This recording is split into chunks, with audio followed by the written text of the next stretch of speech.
عليكم ورحمة الله وبركاته. وعليكم السلام ورحمة الله وبركاته. الحمد لله رب العالمين والصلاة والسلام على سيد المرسلين محمد وعلى آله وصحبه أجمعين.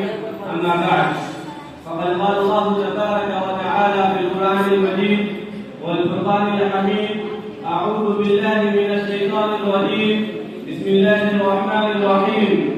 يسومونكم سوء العذاب يذبحون أبناءكم ويستحيون نساءكم وفي ذلكم بلاء من ربكم عظيم. وقال الله تعالى في القرآن المجيد: إن مع العسر يسرا. صدق الله العلي العظيم. प्रिंसिपल साहिबा और मेहमानान किराम, टीचर्स और प्यारे तलबा, आप सभी लोगों को बहुत बहुत आज़ादी मुबारक। हम मुसलमान हैं, हमारे यहाँ दो त्योहार हैं, एक ईद उल फित्र और दूसरा ईद उल अज़हा।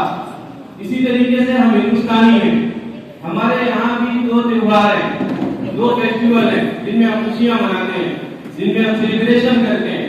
एक है 26 जनवरी और दूसरा है 15 अगस्त। अभी मैंने आप लोगों के सामने कुरान मजीद की एक आयत पढ़ी जिसमें अल्लाह ताला फरमाते हैं मूसा अलैहिस्सलाम की कौम से कि ये फिरौन ही तुम्हारे ऊपर जुल्म करते हैं, तुमको अपना गुलाम बनाकर रखते हैं, तुम्हें जंजीरों में डालते हैं, तुम्हारे ऊपर बेड़ियां डालते हैं, जो वो कहते हैं तुम्हें करना पड़ता है, तुम उनके गुलाम हो। इसलिए हमने तुम्हारे पास मूसा को भेजा है कि मूसा तुम्हें उस गुलामी से आजादी दिलाए। अब यह आयत अगर हम अपने ऊपर फिट करें और उस दौर को याद करें जब अंग्रेजों ने, जब ब्रिटिश ने एक गंदी चाल चली और तिजारत के नाम से हिंदुस्तान आ गए। हिंदुस्तान में उन्होंने अपनी तिजारत को फरोग दिया, बिजनेस करना शुरू किया, अपनी कंपनी का नाम उन्होंने ईस्ट इंडिया रखा और ये 1600 की बात है। उसके बाद उन्होंने धीरे धीरे हिंदुस्तान की सियासत में हाथ डालना शुरू कर दिया और उसको कब्जा करना शुरू कर दिया। सबसे पहले उन्होंने कलकत्ता में नवाब सिराजुद्दौला से उसकी लड़ाई हुई और वहां से उन्होंने शुरू किया हिंदुस्तान पर कब्जा करना। एक के बाद एक, पहले कलकत्ता उन्होंने फतेह किया, उसके बाद दिल्ली उन्होंने लिया, फिर मराठों से लड़े, मराठा लिया, उसके बाद निजाम से लड़े, हैदराबाद लिया, उसके बाद आगे बढ़ते गए और टीपू सुल्तान की सरहद को लिया और मैसूर को अपने हाथ में ले लिया। और जो भी इनसे लड़ने वाले थे वो उस वक्त के बादशाह थे और बादशाह वो थे जो मुगल थे और मुगल सारे मुस्लिम थे। मुसलमानों से हुकूमत को छीना गया और उनको मारा गया, उनको तकलीफें दी गई। नवाब सिराजुद्दौला को मारा गया, उसके बाद जफर शाह को मारा गया। जफर शाह के पास में जब उनको कब्जा कर लिया गया और उनको गुलाम बना दिया गया तो अंग्रेजों ने उनसे कहा, अंग्रेजी का एक मशहूर मेजर था जिसका नाम था हैडसन, उसने कहा दम दमी में दम नहीं, खैर मांगो जान की। दम दमी में दम नहीं, खैर मांगो जान की, ऐ जफर ठंडी हुई शमशीर हिंदुस्तान की। तो बहादुर शाह जफर अपने वक्त के बादशाह भी थे और एक बहुत बेहतरीन कवि भी थे, शायर भी थे। तो उन्होंने भी उनका जवाब दिया, गाजियों में बू रहेगी जब तलक ईमान की, गाजियों में बू रहेगी जब तलक ईमान की, कब से लंदन तक चलेगी तेज हिंदुस्तान की। अब बहादुर शाह जफर को फिर मारा गया, उनके बच्चों को शहीद किया गया। उसके बाद वो बढ़ते गए और अंग्रेजों का एक ही कौल था, जब तक टीपू सुल्तान को हम नहीं मारेंगे तब तक हम हिंदुस्तान को फतेह नहीं कर पाएंगे, पूरा कंट्रोल हमारा हिंदुस्तान पे नहीं हो सकता। और एक वक्त आया कि टीपू सुल्तान से गद्दारी की गई। टीपू सुल्तान से जिसने वादा किया था कि हम तुम्हारा साथ देंगे, वो लोग पीछे हट गए। टीपू सुल्तान अपने टाइम के बादशाह भी हैं, एक बड़ी सल्तनत को संभाल भी रहे हैं, कुरान के जानने वाले भी हैं, हदीसों के जानने वाले भी हैं। मैंने उनके हाथों से लिखा हुआ कुरान अपनी आंखों से देखा है, उन्होंने अपने हाथों से कुरान मजीद लिखा है। इतनी बड़ी सल्तनत को संभालते हुए वो कुरान के जानने वाले, कुरान अपने हाथ से लिखने वाले, उनको धोखा दिया गया और उनसे ان کے چاہنے والوں نے کہا کہ ابھی وقت ہے، آپ اس قلعے سے بھاگ جاؤ، اپنی جان بچا دو، پھر بعد میں ہم انگریزوں سے دیکھ لیں گے۔ تو انہوں نے کہا تھا گیدڑ کی 100 سالہ زندگی سے بہتر شیر کی ایک دن کی زندگی ہے، یعنی ہمیں مقابلہ کرنا ہے۔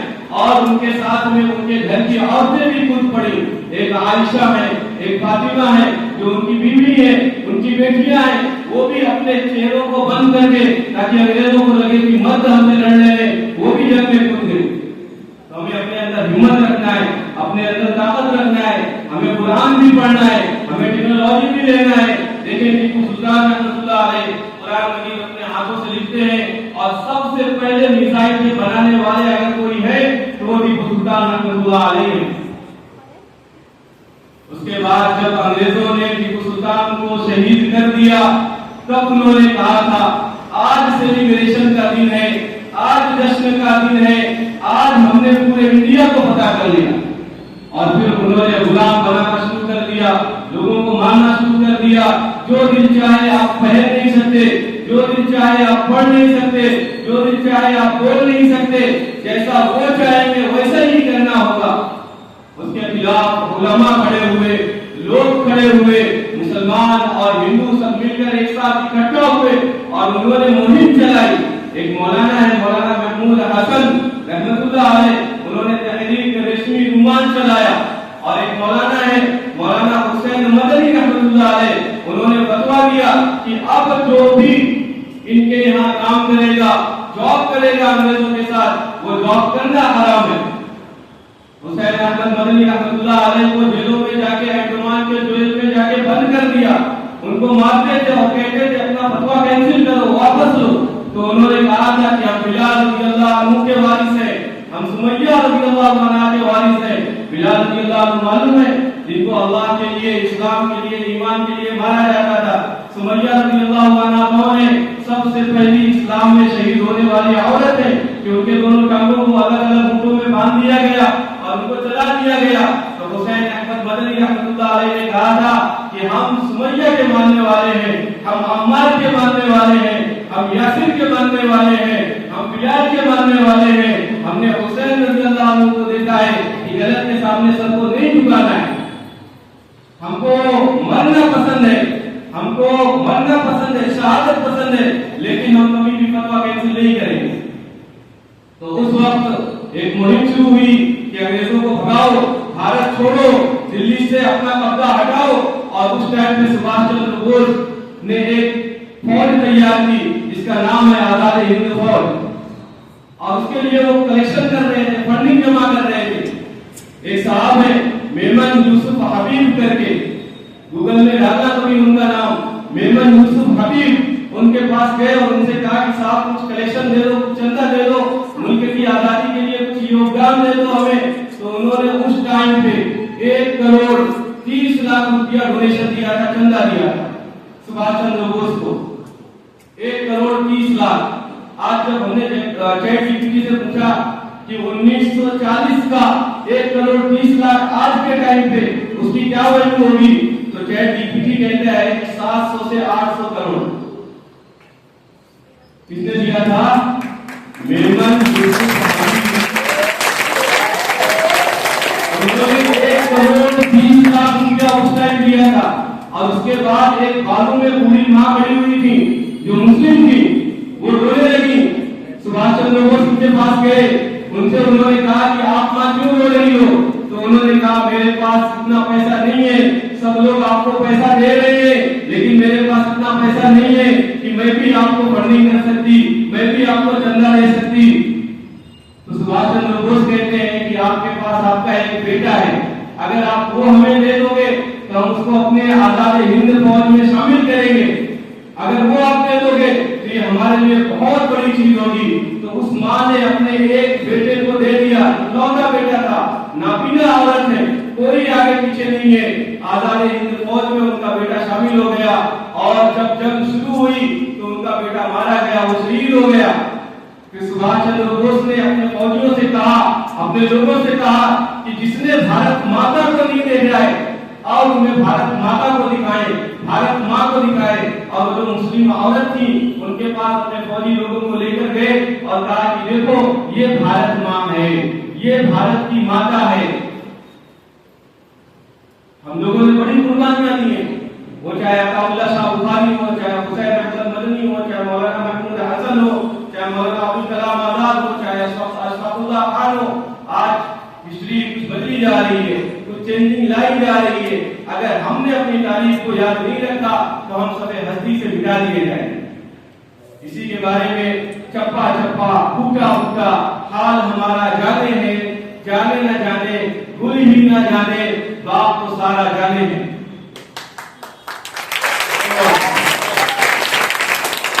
उस टाइम से जो तहरीक शुरू हुई, अंग्रेजों हिंदुस्तान छोड़ो, उसके बाद बहुत सारे उलमा ने अपनी जान की कुर्बानी दी, बहुत सारे लोगों ने अपनी जान की कुर्बानी दी। मुसलमान, हिंदू, सिख, ईसाई सब ने अपने अपने लाइन पे रह के बड़ी मेहनत की और आज हम लोग आजाद हैं, अल्हम्दुलिल्लाह आजाद हैं। अल्लाह के नबी सल्लल्लाहु अलैहि वसल्लम की एक हदीस है कि मुझे जो भेजा गया है, मेरी बिअसत का एक मकसद ये भी है कि लोगों को जो गुलाम बनाया जा रहा है उन गुलामों को आजाद कराऊं। अल्लाह तबारक व तआला को ये बिल्कुल भी पसंद नहीं है कि लोग किसी को गुलाम बनाएं। तो अल्लाह के नबी सल्लल्लाहु अलैहि वसल्लम का एक बड़ा मकसद था। तो आज अल्हम्दुलिल्लाह हम आजादी की फिजा में हैं, आजाद हवाओं में हैं, जो चाहे बोल सकते हैं, जो चाहे लिख सकते हैं, जो चाहे पढ़ सकते हैं। आज हमारी और आपकी बारी है। हम में से हर एक टीपू सुल्तान रहमतुल्लाह अलैह की लड़कियां उनके घर की औरतों जैसी हैं और टीपू सुल्तान जैसे एक एक बच्चा है। आगे का मुस्तकबिल, आगे का फ्यूचर आप लोगों के हाथ में है। अगर आप लोगों ने मेहनत किया, अगर आपने एजुकेशन को अपना हथियार बनाया तो इंशाअल्लाह एक दिन हम जगमगाएंगे और हिंदुस्तान का नक्शा इंशाअल्लाह रोशन होगा। आप लोगों को अल्हम्दुलिल्लाह एक बेहतरीन स्कूल मिला है। आप इस स्कूल के हीरे हैं, मोती हैं, उसकी कदर करें। हर इल्म में, हर सब्जेक्ट में बढ़ चढ़कर हिस्सा लें, अच्छी पढ़ाई करें, अपना नाम रोशन करें, अपने वालिदैन का नाम रोशन करें, अपने स्कूल का नाम रोशन करें, साथ साथ अपने मुल्क का नाम रोशन करें। जब आपके पास एजुकेशन जैसा हथियार होगा तो आपका ही बोलबाला होगा, आपको कोई दबा नहीं सकता, आपको कोई मिटा नहीं सकता।